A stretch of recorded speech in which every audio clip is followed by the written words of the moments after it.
Hey guys, it's Kayla. Welcome to my channel, or welcome back if you've watched some of my videos before. Today we're going to be discussing the Stormlight archives, specifically the first quarter of the first book, The Way of Kings. This will be the chunk that has been discussed up until this point during Stormalong 2020, which is a Stormlight archive read-along with a group of really fantastic people preparing for the release of the fourth book, Rhythm of War. And I wanted to discuss the characters that we have met so far, the main focal characters, and maybe a little bit of the connections and maybe something you guys might have missed if you haven't read the series before.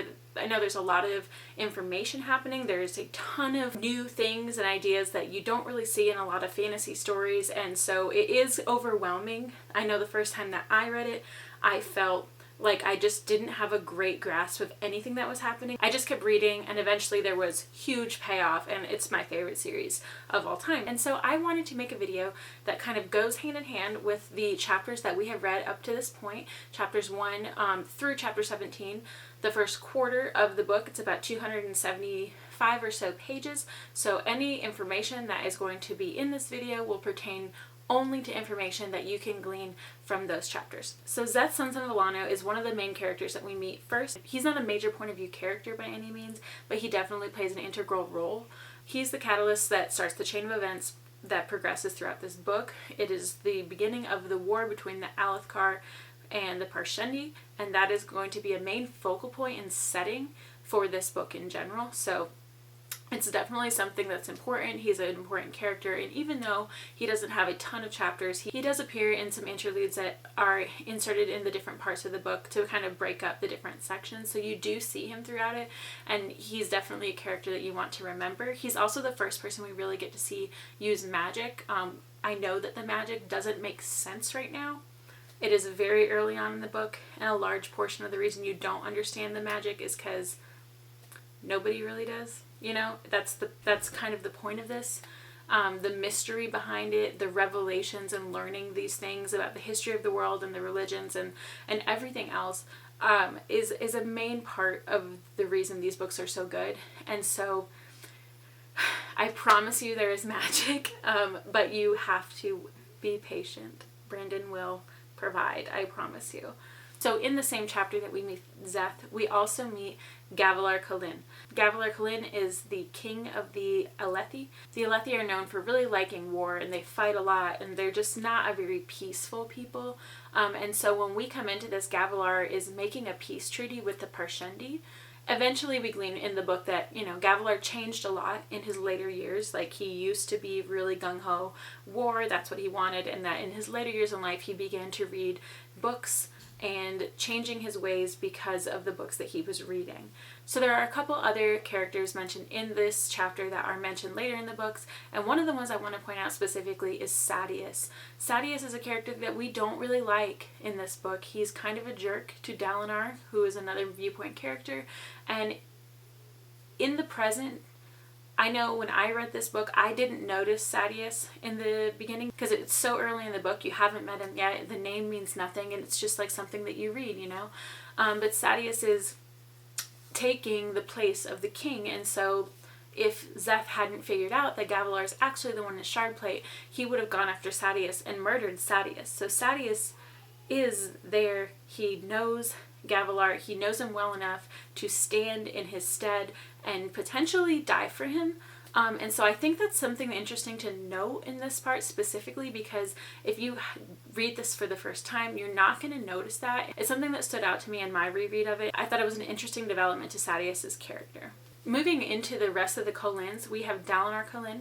Dalinar is known as the Blackthorn, and when I first read these books, I just looked at him as the Ned Stark character. He's super honorable. We know that he's trying to follow these codes and that he has these visions that occur during the high storms, but we don't really get to see a lot other than that. We just know that this is something that has been happening. One thing I will say about Dalinar Khalin, and I know I just said when I first read these, I compared him to Ned Stark in how honorable he is. Dalinar has a lot more depth than Ned Stark from Game of Thrones. I love Ned Stark in Game of Thrones, but he grows so much in these books, and granted, he has more time to grow. But he's just a much stronger character, and even though in the beginning he seems kind of shallow, in my opinion, he grows a lot, especially over the 3 books. Also in Dalinar's chapters, we have Edelen Callan and Renard Callan. Edelen is another viewpoint character in Dalinar's chapters. It's the only one that has another viewpoint as well, I believe. Like, Kaladin's chapters are all Kaladin, Shalon's chapters are all Shalon, but for some reason Dalinar's chapters are split up between Dalinar and Edelen a lot of the time. Edelen knows his father's reputation, and he knows how his father used to be from what other people have told him, but the person that he knows, the person that he sees now as an adult, is not the same person. He doesn't like to fight, he doesn't want to go to war, he doesn't want to go fight the Chasm Fiends and fight for the Gem Hearts. He's just not the same person that he used to be. And this is something that weighs on Edelen's character. He doesn't like it when people talk about his father. He wants to duel and fight everybody to defend their name, and he knows that he cannot. And he does respect Dalinar enough to keep to the codes, listen to him, not do the things that Dalinar's asked him not to do. And I appreciate his character as far as that goes. We also have Renard, which is the younger brother. And one of the things I really like about Renard's character is that he doesn't, and Dalinar points this out, Renard isn't jealous of Edelen for being this good-looking, talented fighter. You know, he very well could be jealous of him, and he's not. Renard looks up to his brother, he loves his brother, and he's also a character that struggles a lot, and we see a little bit of that in the initial chapters. Renard, you know, doesn't fight. He's not a fighter, and we know that he has some sort of condition. You don't know what it is, but it affects him a lot, and even though he's brave, he obviously has a lot of self-doubt, and he doesn't believe in himself or his abilities. So another character that you don't really see a whole lot of, but you do get a feel for in the Dalinar chapters, is Elhokar, which is the son of Gavilar.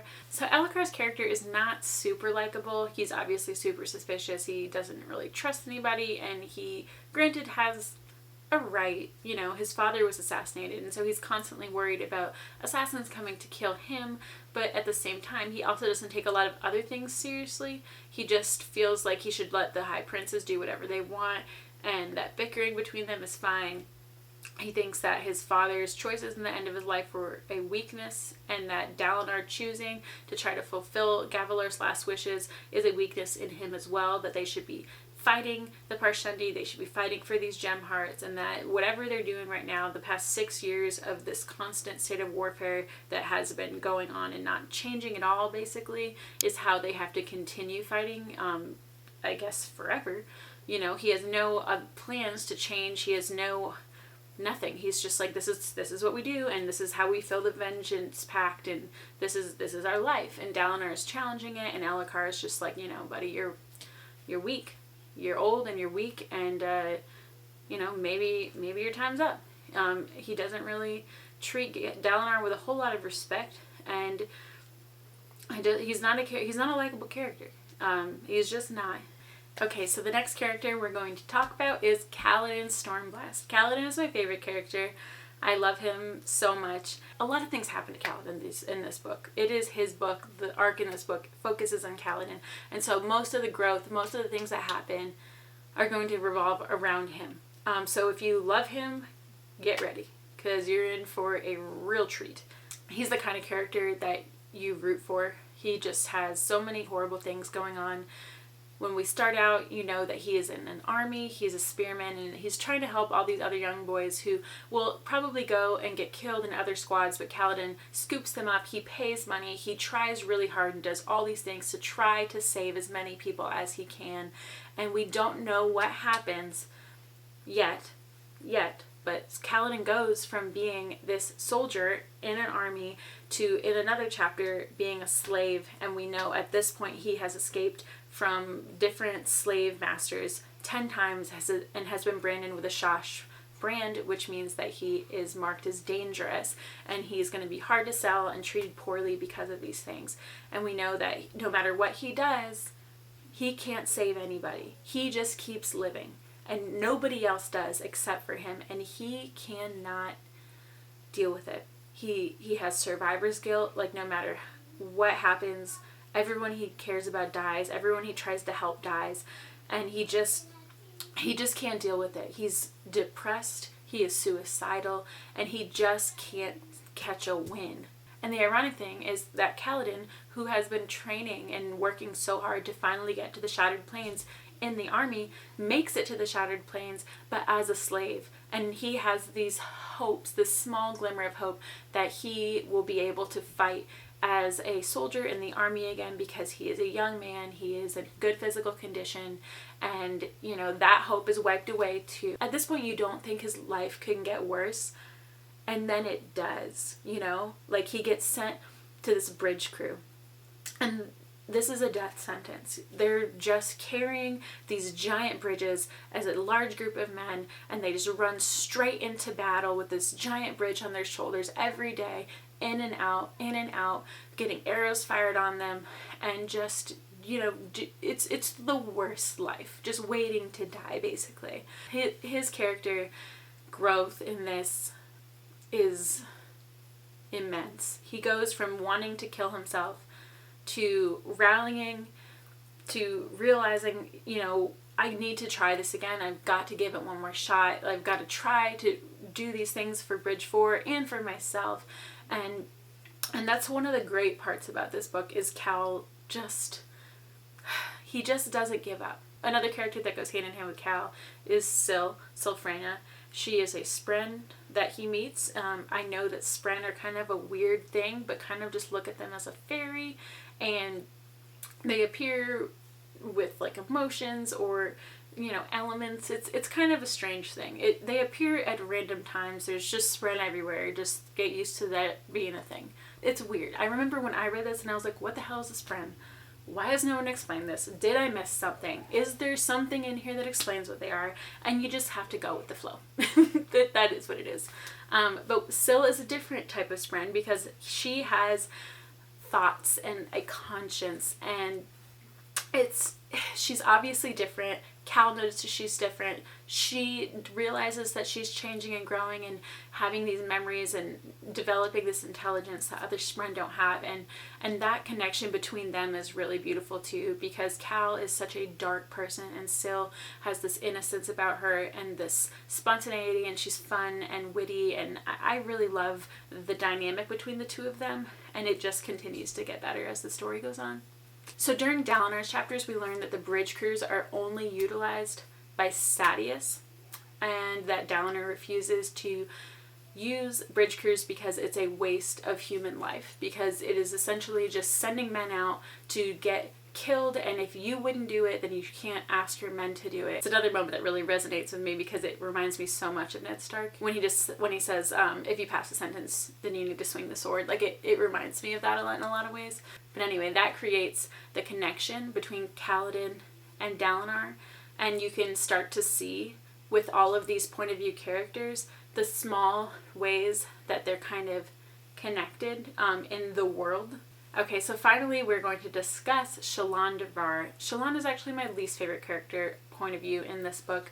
Not that she's a bad character, I just find her to be pretty annoying, and I feel like if Shalonda and I met in real life, that I wouldn't like her. But she does grow a lot. Her character grows on me personally toward the end of this book, and I enjoy her perspective in the second and the third book immensely. She just gets better, in my opinion, but I did not enjoy her the first time I read this book, and the second time, equally annoying, still did not like her.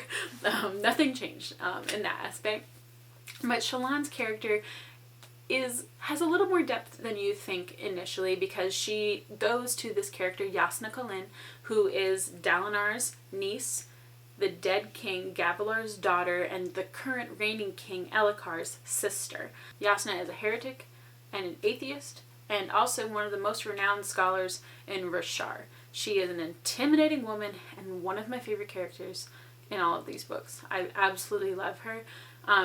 She's full of sass, and she gives Shalon a really hard time. And I liked that about her. She didn't, she made things difficult for Shalon, but also she's a reasonable person. We moved on to Jasnah very quickly. But anyway, it's kind of important. So Shalon is not only there to become a ward of Jasnah, to learn from her, but to also steal from her. Jasnah has the power of this thing called a Fabrial.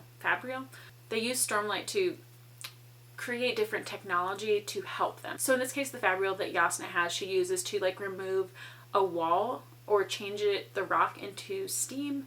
or something along those lines. Either way, it's some sort of weird magic. Nobody really understands fabrials at this point, and Jana has one, and Shalon needs one because her fabrial that her family used to use is now broken, and her family has no money. We know that her father has died, and that everything is going really poorly, and the only way for them to get out of debt and to just, you know, remain in the standard of living that they are and to pay off their debt collectors, she has to steal this fabrial from Jana. So that part of her character is interesting, and I do think it develops a lot. But in the beginning, I just did not like her. Jana, however, I love from the get-go. I really enjoy her character, and especially she just keeps growing, in my opinion. I really love her character so much. Alright, you guys, well, that is it for this video. I hope you guys enjoyed it or found it helpful if you're reading these books for the first time. I know that I'm really excited to be rereading these. They're my favorite series, like I said, and if you have been reading them, tell me about your thoughts, who your favorite characters are, what your feelings have been up till this point. No spoilers, please. So I'm gonna get out of here. Thank you guys so much. Like, comment, and subscribe if you would be so kind.